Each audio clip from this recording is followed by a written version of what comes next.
Ligtas mula sa sapilitang pamamalimos. Puno ng mga sugat at pasa sa katawan ng bata at ang gumawa raw noon ang dalagitan nilang kapitbahay na dumukot sa bata. Nakatutok si PR Kanghel.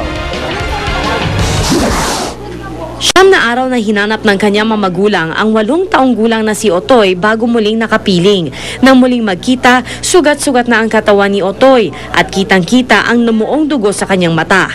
Kwento ng ama, pinagbubugbog si Otoy ng kanilang 13 anyos na dalagitang kapitbahay matapos nitong tangayin ang kanilang anak at gamitin sa pamamalimos. Ngayon, pinagsabihan ko tong kapitbahay ko na to na nga wag na niyan dalhin tong anak ko kung umaalis kasi wala pa tong alam kung saan lugar doon sa amin. Mula Valenzuela, dinala si Otoy sa Cabuyao, Laguna. Doon may nakakita sa kanya habang binubugbog ng dalagitang suspect. Ang nakakita sa kanya, nagmagandang loob at iniligtas si Otoy sa dalagita na agad daw nakatakas. Kwento ni Otoy, sari-saring pananakit ang ginawa sa kanya. Inanyan po ako sa mukha. Ikukulot-kulot. Papala ko sa mga mukha-mukha. Masakit na nga yung nagagawa niya. Di pa nga ako nakakabaw. Itisin ko lang po. Pero sa murang edad, nagpakita pa rin ng katatagan ng loob si Otoy. Idinaan daw niya kasi sa dasal ang lahat. Anong dasal mo noon? Sabi ko, makauwi na ako. Para makasama ko na sila mama. Agad sinundo ng DSWD si Otoy at ang kanyang mamagulang sa tanggapan ng DCWB matapos silang humingi ng tulong sa programang Oro mismo ni Gani Oro. Ipasusuri daw nila si Otoy sa ospital at makikipag-ugnayan sa lokal na DSWD para mahanap ang dalagitang nambugbog umano kay Otoy. Dahil menor de edad ang suspect, di siya makakasuhan pero posibleng papanagutin ang kanyang mga magulang. Paalala naman nila sa mga magulang, bantayang mabuti ang mga anak para di na maulit ang ganitong kaso. Dapat sa simula pa lang, nabibigyan na ng proper attention yung mga anak natin. Maging konti o marami man, kailangan yung attention natin bilang mga parents nandoon. PR Kanghel, nakatutok, 24 oras.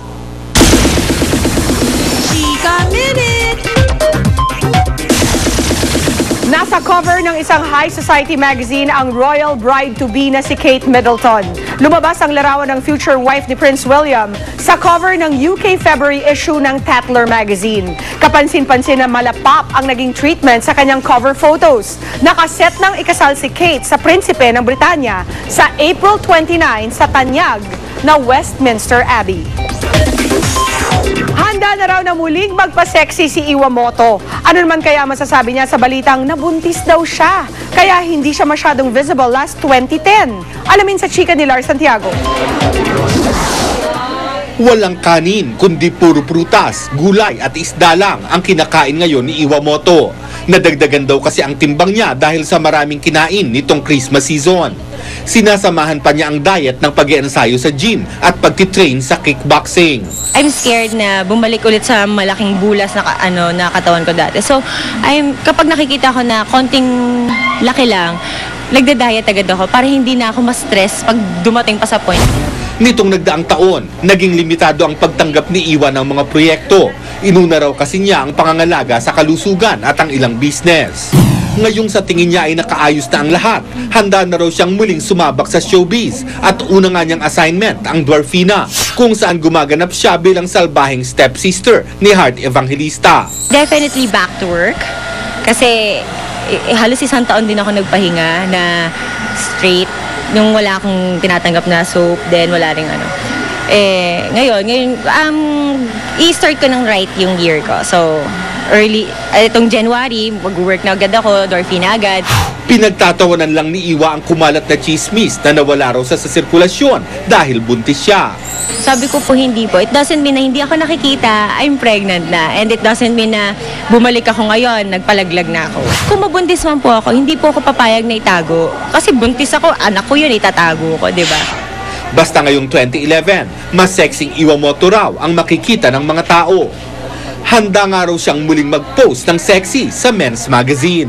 I'm still waiting for offers and yung like sa magazine, I'm still waiting kung may magsabi sa akin mag-post, why not? Lars Santiago, updated sa showbiz sa Penengs. 3, 2, on. Go! Congratulations, ladies! Pinangunahan ni Pangulong Aquino ang blessing ng dalawang bagong bulk carrier o tanker, ang MV Banshee at MV Rahi. Ginawa ito ng Hanjin Heavy Industries and Construction Company sa Subic Freeport Zone sa Zambales. Pag-aari ang dalawang tanker ng Indian company na Adani Shipping. I assure you that this confidence in the Philippines is not misplaced. The ships we are naming today signaled the sending off of another ship, the ship of cooperation toward the horizon of the future. May bagong talagang administrator ang Philippine Overseas Employment Administration o POEA, si Atty. Carlos Cao Jr., dating Chief Legal Counsel at Head ng Human Resources Department ng isang kumpanya ng sasakyan sa Pilipinas. Papalitan niya si Administrator Jennifer Manalili. Sa Philippine Drug Enforcement Agency naman, papalitan na ni Jose Sani Gutierrez si Dionisio Santiago bilang Director General. Si Gutierrez ay dating hepe ng Southern Police District. Matapos magkasama sa Boracay nitong bakasyon, patuloy raw ang communication ni Solen Yusaf at ang Glee star na si Mark Salling. May dapat na bang ipagselo si Richard Gutierrez? Yan ang chika ni Aubrey Carampet. Sexing one-piece swimsuit ang suot ni Solen Yusaf sa shooting ng Valentine movie nila ni Richard Gutierrez sa Subic.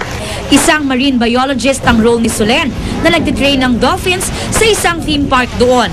Halatang komportable agad si Solen sa set at hindi naman daw siya nagdalawang isip sa pagsusuot ng swimsuit sa pelikula, maging sa paglusong sa dagat kasama ang dolphins.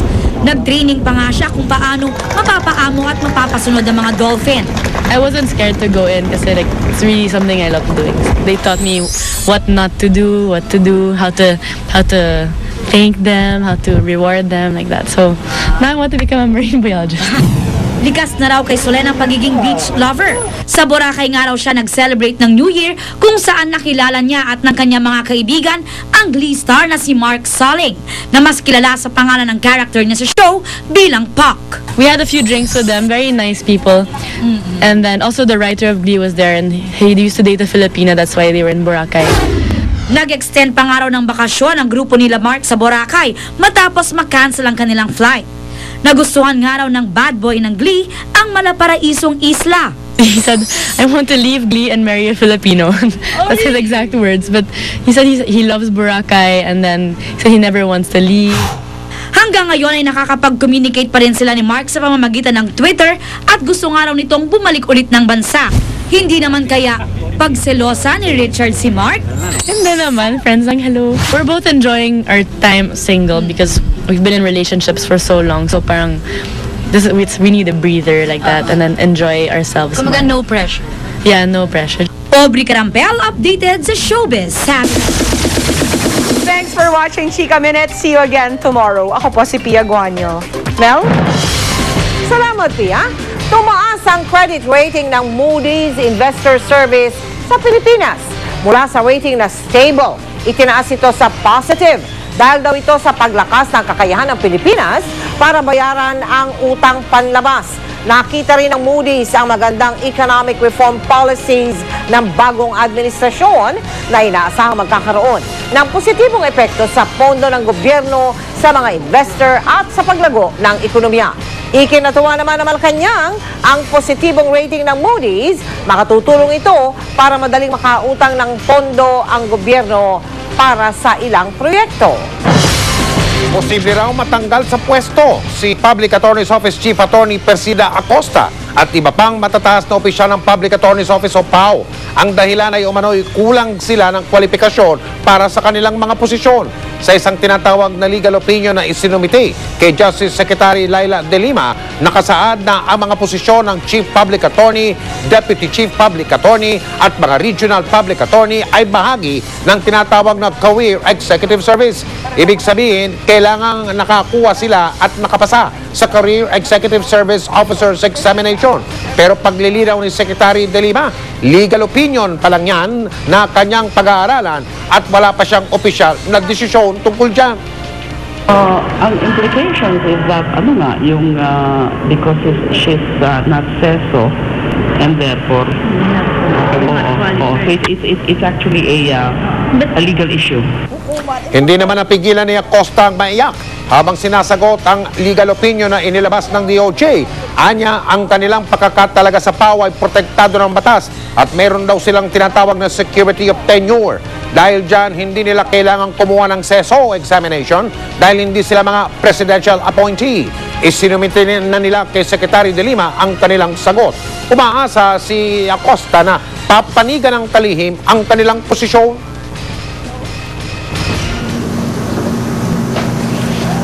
May batas eh. Enabling law.